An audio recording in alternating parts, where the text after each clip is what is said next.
Good afternoon and welcome to St. John's Church. My name is Todd Fitzgerald. It's my honor to be the rector here at St. John's, and it's my honor also to welcome you to our music series, Music at the Red Door.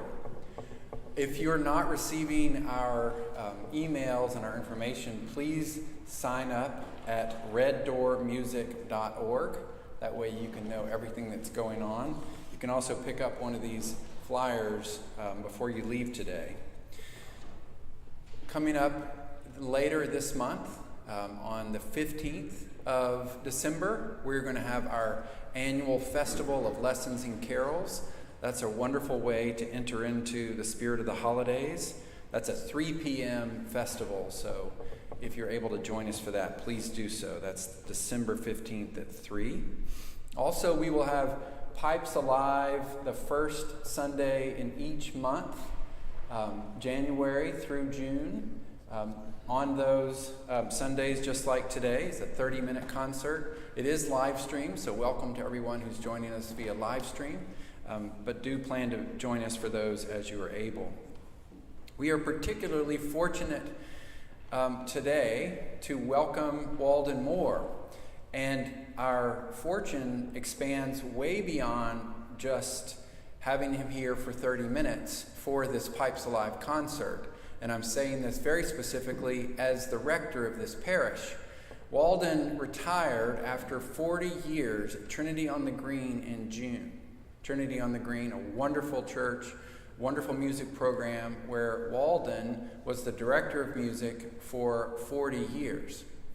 Our great fortune was that after he retired, he decided to become an interim director of music at other churches. And we are the ones who are benefiting from his first position as the interim director of music.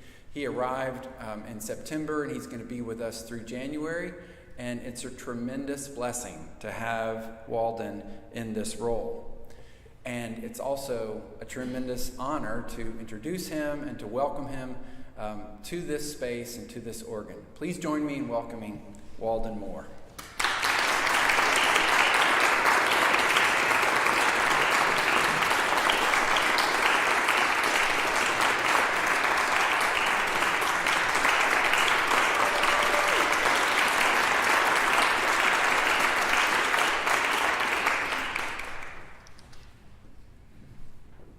Thank you, Todd. It's wonderful to be here with you folks today. I'm thoroughly enjoying my time at St. John's. I've been here since about the 1st of September.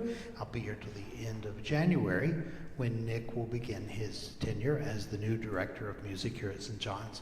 I've, in that time, of course, gotten to know the organ a bit. This organ, I had played it a few times before, but never as much as I've played it in the last 4 months, and it's become a friend. As good instruments do. A good instrument will become a friend as time goes along. And my kudos to Ralph Valentine, the organist and choirmaster emeritus of this church, who was the designer of this instrument that went in following the fire at St. John's in 1992. Ralph designed this instrument, and it was installed, and about 30% of the old organ was able to be saved. And so what you're hearing today, 30% of it goes back to 1949 and even as far back as 1909 when the building was built. Some of the big pedal stops have been through both instruments. So none less than J.S. Bach himself said, you always, when you build a new instrument, you want to test the lungs. He was called in many places around Germany in his career to test new organs. And the first thing he'd do is pull out all the stops and see if the wind was adequate and all like that, and he would try the different sounds. And so the first piece I'm playing in the program is actually one of those sort of just test the wind pieces. Don't be surprised, because the sound is going to come from all around the room.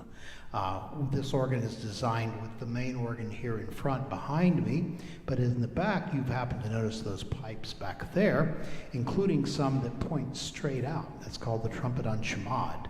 That's a solo sound that's used in the organ. That's the first thing you're going to hear. And then at the end, you're going to hear the big reed that's up here in this division up front. So the Agincourt hymn is the only piece on the program that wasn't written for organ.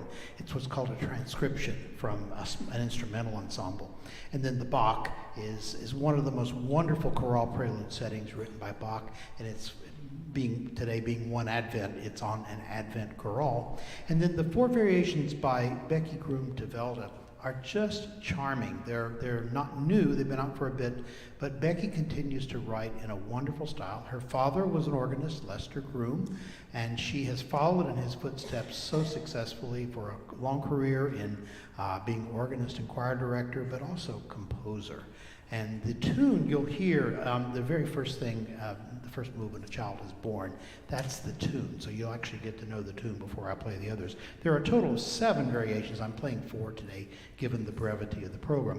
And I'll say a few more things just before I do Amazing Grace in the second half. Again, thank you for coming today.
Thank you. It's always fun to use the Zimbelstern. You probably heard the little bells going because I started to turn around. I love to look because everybody reaches for their phone. When that goes off, they're like, oh my gosh, I forgot to turn the ringer off. But as you can tell, the organ has percussions actually in it as well. And those are bells. Imagine a turntable going round and round, and there's a little thing that it strikes, and so the organist can at times use that sound for accompanying something light like that, or a hymn of praise even. It gives a sparkle. This morning, Betsy Chikaris and I played a flute and organ duet by Handel, and it worked right at the very end just to give a little bit of extra spark. So the organ, it has many sounds and many things, and again, this particular instrument is, in my humble opinion, one of the finer instruments built by the Austin Company. Now, you may know the Austin Company is right here in Hartford, down on Woodland Street, and has been here for most of the 20th century and into the 21st century, and are building very fine organs to this day.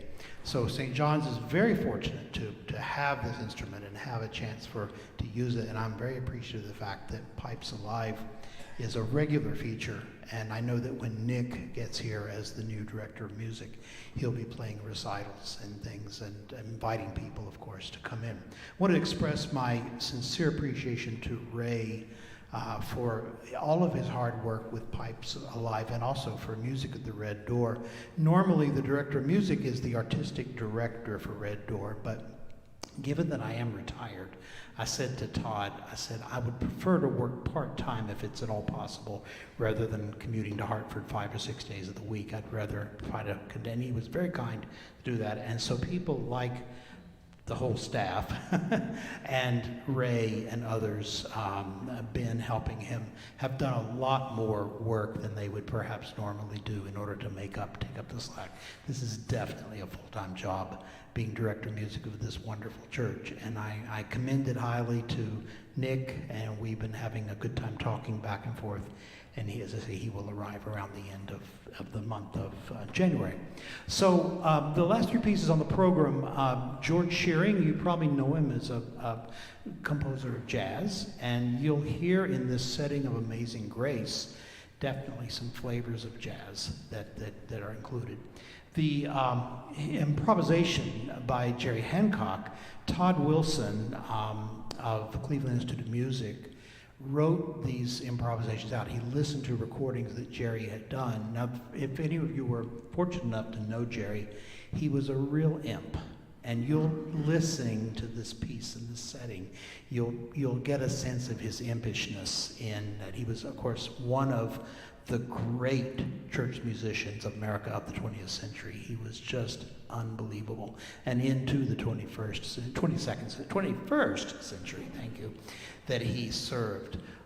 He was my teacher. I was very, very lucky to study with him when I was a student at the Institute of Sacred Music. And he's left us with a lot of exciting music, and so that's one of those. And we're grateful to Todd for providing these written out so we can use them to this day. Then the closing piece on the program, the Pièce Heroique of César Franck, is one of those that the St. John's organ, I would say, speaks with a French accent when they designed it. I encourage you to come look at the console when the concert is over. You'll notice that in these buttons in the middle, it's all in French. The terminology is written in French, and the various divisions of the organ, instead of the grate, it's called the grand orgue, and the swell, instead of the swell, is the récit. These are all named after their counterparts in France. And the style of the voicing of the organ is very, very classic and very robust. The reeds tend perhaps a little towards the French side, so I thought the Franck would be fun. Franck, you'll notice, twists the organist into pretzels. When you play, your hands are doing this. You'll notice this finger right here, this I've got, it looks like a Band-Aid. Well, 8 years ago, I had a very strange, this finger started to curl under, and the doctors have been through all sorts of things, and they finally figured out what it is, and I'm doing some hand therapy. It's getting better, but I still have to wear this brace.